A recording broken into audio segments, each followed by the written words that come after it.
Welcome to Scary Mystery Surprise. Welcome, guys. I'm Edwin. I'm Michelle. God damn it. We'll get it.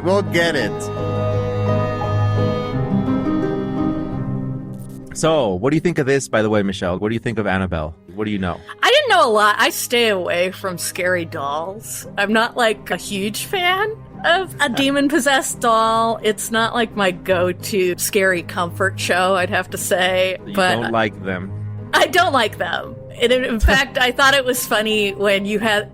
So just a behind-the-scenes fact, Edwin has a doll that sits behind him in his studio in California, and why? Like, why do you have a weird little doll back there? Like, I don't do it consciously. Right. Like, when I travel, sometimes I see little dolls, like, creepy-looking rag dolls or whatever, and then I'm like, I want this. I want to give this to somebody. And for this, I'm like, how cool would it be to just have a doll? So, yeah, it looks spooky as hell. So I'm going to read from the article, and here is what happens. The Annabelle doll is not as creepy looking as the movie creators depict her. Whoa. Raggedy Anns are creepy. I don't know. You'd never let a doll that looked like that into your house. There's no way. Like in the movie. Yeah, like the cheekbones and the height and stuff. That's like little girl height or whatever. But also, Raggedy Anns are weird. I don't know. I find them like plushy. Like you could put them next to a baby. Yeah, maybe. The doll is dramatized as a way to add a level of chilling fear into the audience. From the pale porcelain skin and layered makeup to the long pigtails and white dress, the doll in theaters is sure to leave you thinking about her in the middle of the night while you try to fall asleep. However, if you knew what the real doll looked like, you would probably be shocked by its differences. Annabelle looks like the old Raggedy Ann type dolls that your parents had as children.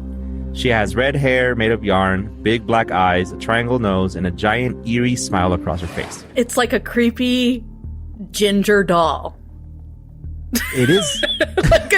With weird clown hair. Yeah, they're very creepy. The smile is huge. I didn't realize that it was just lips. But no, it's... Yeah, okay. Okay, I'll give you that one.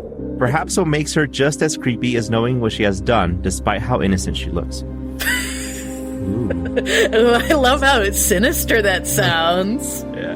It seems that for just as long as dolls have served as cute toys and gifts for family members, as was Annabelle, they also have been surrounded by death and morbidity.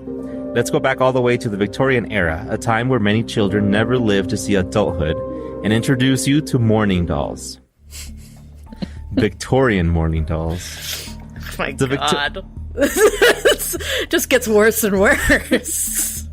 It does. Like, mourning, by the way, this is mourning as in mourning, not... Like grief. Like as in... grief. Yeah, not like good morning. This is pretty sad, right? The Victorian era, this is when, like, kids would get poisoned for drinking out of a cup with that was lead. Made of lead. The Victorian era was a time where the divide between the upper and lower class became larger.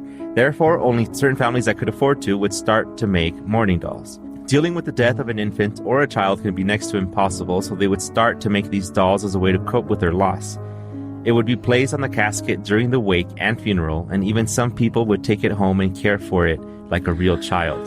No, that's so bad. I thought you were going to say it's sad. No, it's gonna like trap that little kid spirit in the doll. Like that's why there's a haunted doll section on eBay.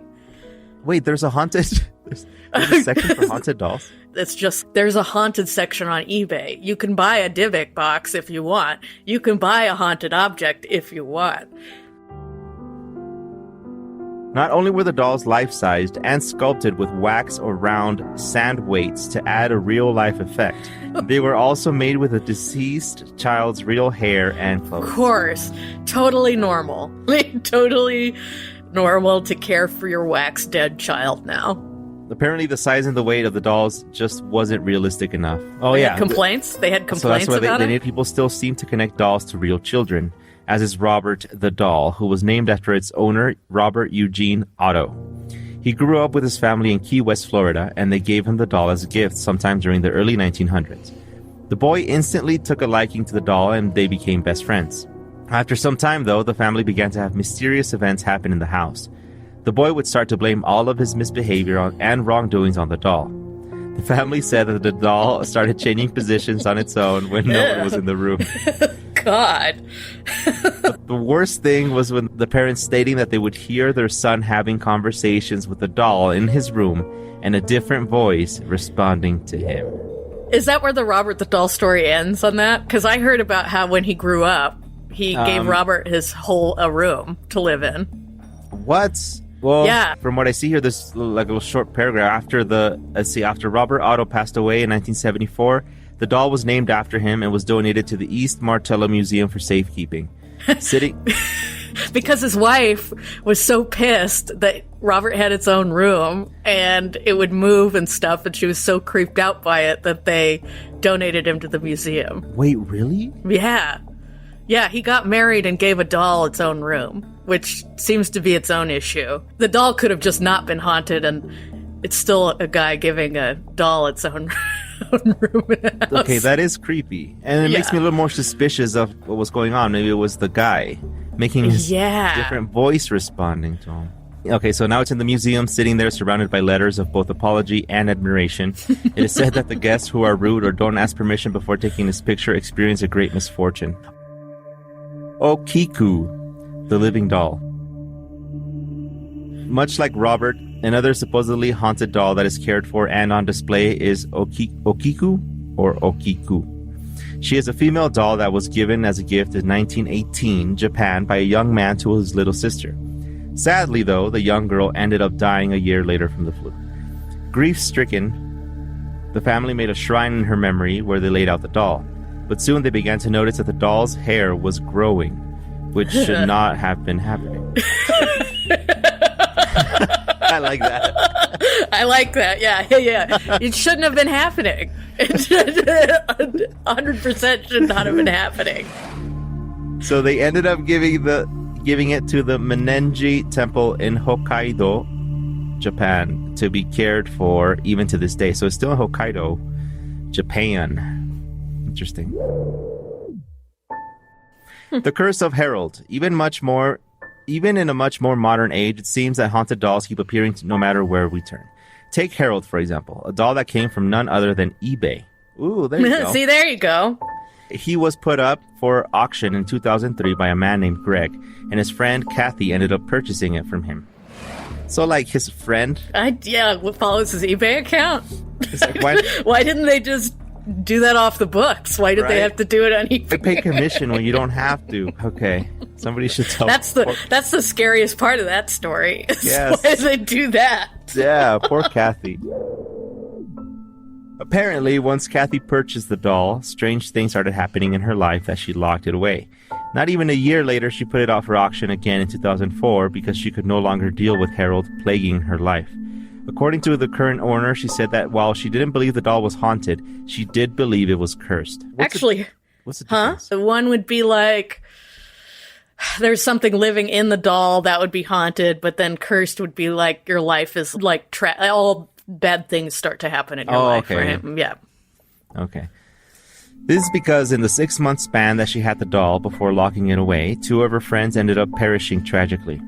This was enough for her to get rid of the doll by any means, and she was successful, as someone else was very eager to buy it. They claim to still have the doll until this day. I would buy a doll like that, but I don't know. Obviously, I'm a bit more skeptical with this stuff. Maybe coincidence, plus, I don't know. We could always do your bought a haunted doll for 30 days. I bought a haunted doll. Yeah, you bought a haunted doll, and I'll be over here observing, not dealing with a haunted doll. The last little fellow on our list, before we get to the real star of the show, is Norman the Doll. I have to admit, he isn't a very popular one. In fact, I only came across him in the documentary series titled A Haunting on the TV channel Destination America. Ooh, I've seen that show. I know, me too. Yeah. I love that show. Yeah, it's really good. He was purchased from an antique store by a paranormal investigator named Stephen Lancaster and his wife, who has now written 2 books on his experiences owning Norman. There were even clips for Stephen capturing the doll supposedly moving on camera. And while there is no way to be sure if it's real, it doesn't necessarily mean that I don't get goosebumps every time I watch it. Even if you don't believe everything you have read so far about dolls being haunted, why are most of us still afraid of them? Unsurprisingly, most of us are not born afraid of dolls. In fact, most of us probably loved them as little children. So where did all of that change? Ooh, this is interesting. Okay, so I remember asking for this. I wanted like an explanation of like, why are we afraid? Love it. So it says, our fear of dolls. So this may be due to multiple different factors, but there is no certain answer to this question. Perhaps pop culture has somehow conditioned us to be afraid of them, with horror movies about dolls being released left and right. This may condition our brains to associate dolls with the feeling of being unsafe, or maybe someone experienced a traumatic event that involved the doll. Whatever the reason may be, it doesn't seem like our view of dolls is changing anytime soon. So you say, Michelle, that you are afraid of dolls. Like, I wouldn't say I'm afraid. I'd say they, like, make me uncomfortable. They make me, like... And why do you think that happens? I don't know. Like, they just are, like, small people. Things that, I don't know, people that aren't quite right. Something's off. Or maybe I'm just so tainted with all the paranormal culture of the doll is now a vessel. Like, the doll now holds a spirit because it was the closest thing it could find to human form or something. I get it. And yeah. I really like this new theory that I heard about how when ghosts or spirits or whatever, they try to show up in our, like, a real life, they're trying not to scare us. They take the shape of a child or something like that. So maybe something that's not that scary, they make it scary. This is why children are super, like, creepy, like when they come up in a ghost story. And if they're like an evil entity, they say that they show up as a large man or like a large shadow or something like that. But they can show up as a kid to get invited into your life, too. That's the other thing, is that they appear harmless when they're not. This is the story of the real doll. Alright, so this is Annabelle. Annabelle looks much different in real life. That is not the only thing in real life that differs from the movies. In fact, the movies are completely fabricated, aside from the involvement of Ed and Lorraine Warren that is seen in the beginning. It says, the movies never told the real stories of the people who owned the doll when the Warrens had to step in. In real life, the doll was a gift from a mother to her 28-year-old nursing student. Okay, Donna. First of all, what a weird gift to give somebody. Here is this Raggedy Ann doll to my 28-year-old daughter. Yeah. like, why? It was 1970, so... Yeah, but, like, she's still 28 years old. It's very strange. It's a very strange gift. Just to accompany her, I don't know. At the time, she was living with another nursing student, Angie, and Angie's fiancé, Lou, was a frequent visitor. All three experienced supernatural events surrounding the doll. They said that, like most hauntings, everything started off small and not necessarily frightening. At first, they would come home to find the doll in different positions. Very subtle changes, though. Then it became bolder. The doll would begin to move between rooms. Sometimes they would find it with its arms folded and legs crossed, and even standing against a chair and bending its knees on a chair. How would it stand? Like Captain Morgan. I don't know. Like he's standing like Captain Morgan. With one foot up. It's one of its knees bent. Yeah, one of its knees. And it's just standing. What? It's just standing. It wants us to drink rum. And it's really weird. So they try to get the doll to maneuver it the same way, and they couldn't get it to do that. It says then things slowly started to become more intense, with them coming home to find handwritten notes on parchment paper that looked like a child scribbled them out. The notes would read, "Help us" or "Help Lou," which was the fiancé who frequented the apartment they lived in. Okay, notes. All right. It's weird. It's weird. If you have a doll hand, I don't think it can hold a pencil. It would be like... It does have two hands, so I guess... Yeah, there you go. Help me. It says, things changed, though, when Donna came home one day and reportedly found what looked like blood on the back of the doll's hand, drops of it in the chest. This was when she decided to contact a medium in hopes of helping her deal with the doll.